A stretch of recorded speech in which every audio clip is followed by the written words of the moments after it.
Ese wigeze wibaza impamvu hari abantu benshi bakuze bafite akazi keza, bafite amafaranga ndetse bafite n'amashuri menshi, ariko bakaguma mu bibazo by'amafaranga? Ntabwo ari ukubera ko batabonye amahirwe, ndetse nta nubwo ari ukubera ko batize, ahubwo ni uko batigeze bigishwa amafaranga mu buryo nyabwo. Kandi ikibazo gitangira kare cyane, gitangira umuntu akiri muto. Tekereza umwana utarigeze afata amafaranga ngo ayakoreshe ndetse anayabyaze andi. Uwo mwana akura ate? Akura azi amagambo gusa, ntabwo aba azi ubuzima nyabwo bw'amafaranga. Muri iyi videwo tugiye kuvuga ku gice cya 12 cyo mu gitabo Umwana w'umukire, umwana w'umuhanga. Muri iki gice niho wumva neza ko amafaranga atigishwa mu magambo gusa, ahubwo yigishwa mu gukora.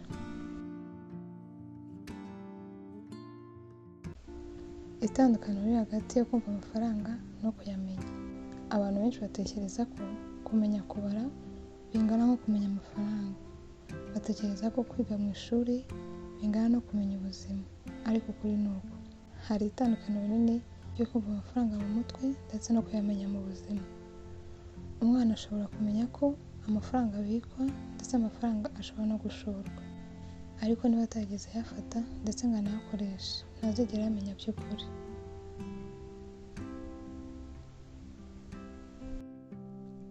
Imyumvire y'amafaranga itangira kubakwa hakiri kare cyane. Iyo umwana atangiye gukura, areba uko ababyeyi be bafata amafaranga ndetse yumva n'amagambo bavuga. Niba yumva bavuga ko amafaranga agoye kubonwa ndetse bakanavuga ko badafite amafaranga, atangira kubyizera. Ariko iyo abonye amafaranga akoreshwa mu buryo bwubaka ndetse akabona ababyeyi be banafata ibyemezo bijyanye n'amafaranga babanje gutekereza ndetse no gupanga neza, nawe atangira kubyiga. Ibi bisobanura ko imitekerereze ku mafaranga yubakwa mbere y'uko umuntu akura, ntabwo yubakwa nyuma y'uko akuze.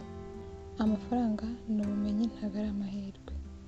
Abantu benshi batekereza ko abakire bagira amahirwe, ariko umwanditsi agaragaza ko abakire benshi bafite ubumenyi ku mafaranga. Ubwo bumenyi burimo kureba amahirwe aho abandi babona ibibazo, gukoresha amafaranga make bakayabyaza andi menshi, ndetse kutagendera ku marangamutima gusa.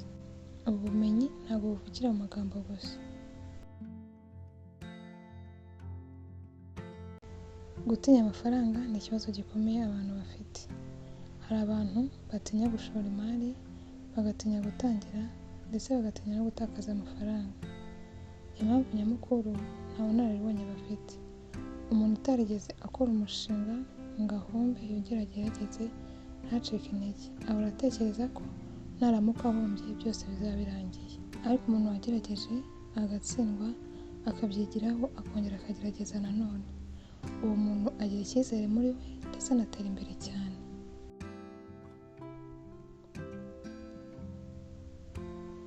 Iyo umwana ahawe amafaranga, atangira kwimenya ndetse akamenya n'uko afata ibyemezo.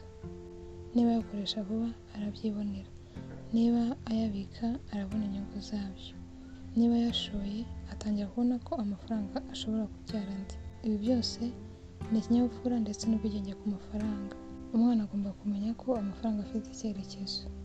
Amafaranga si ikintu cyo gukoresha gusa, ni ikintu gifite inzira kigenderamo. Iyo umuntu atabizi, amafaranga arinjira akongera akayabura, ariko iyo abizi arayagena ndetse akanayayobora. Aho niho haboneka kwizigama, gushora imari ndetse no gukoresha amafaranga wabiteguye neza. Kwiga amafaranga ni urugendo, ntabwo ari ikintu cy'umunsi umwe. Ntibibaho ko umuntu ahita abimenya. Ni urugendo rurimo kugerageza, gukora amakosa, kwiga ndetse no kongera ukagerageza. Ntabwo umuntu yiga amafaranga umunsi umwe cyangwa igihe gito ngo ahite abisobanukirwa byose. Ugomba kubikora, ugomba gutangira kugira ngo ugende urushaho gusobanukirwa amafaranga ndetse no gukora. Kandi ikindi, ntabwo umuntu yiga amafaranga mu magambo gusa. Gukora ibintu bito bituma umuntu agera kure. Abantu benshi batekereza ko gutangira bisaba ibintu binini, ariko mu by'ukuri ibintu bito nibyo byubaka ibintu binini. Umwana utangiye gucunga amafaranga makeya neza ashobora gucunga menshi ejo hazaza. Amafaranga afitanye isano rinini cyane n'intego z'ubuzima. Iyo umuntu adafite intego abona amafaranga agahita ayabura mu gihe gito, ariko iyo umuntu afite intego y'ubuzima ayakoresha neza ndetse akayashora no mu bintu bizajya bimuzanira andi buri gihe. Niyo mpamvu umwana agomba kwigishwa impamvu y'amafaranga ndetse n'icyo ashobora kumufasha kugeraho. Kurinda umwana cyane bituma atiga.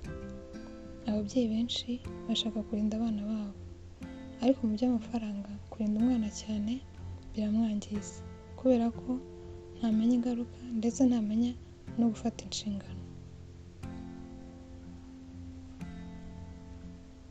Abantu benshi barabazi gufata amafaranga bakagura ibintu ndetse bakanayakoresha, ariko abantu bake nibo bazi ukuntu amafaranga akora ndetse n'ukuntu bayabyaza andi. Umwana wize neza ntareba gusa ibyo agura, ahubwo areba icyo yakora kikamwinjiriza amafaranga menshi kurushaho. Kumenya amafaranga bisaba ubwitonzi ndetse n'ubushishozi bwinshi. Kumenya aho amafaranga ava, kumenya aho ajya. Ibi bituma umuntu acunga neza amafaranga ye ndetse akanayakoresha neza, akanayashora mu bintu bizajya bimuzanira andi mu gihe kiri imbere. Mu buzima ushobora kwiga amasomo menshi, ariko niba utazi amafaranga ushobora kugira ikibazo cy'igihe kirekire. Kandi ukuri ni uko amafaranga si ikibazo gikomeye, ikibazo ni ukutayamenya neza ndetse no kutayigishwa neza. Niba ushaka ejo hazaza heza, tangira wige amafaranga mu buryo nyabwo. Kandi niba uri umubyeyi ntutegereze ko ishuri ribigukorera, tangira ukore wowe ubwawe. Tangira wigisha abana bawe uko amafaranga akora ndetse ubigishe na byinshi ku mafaranga.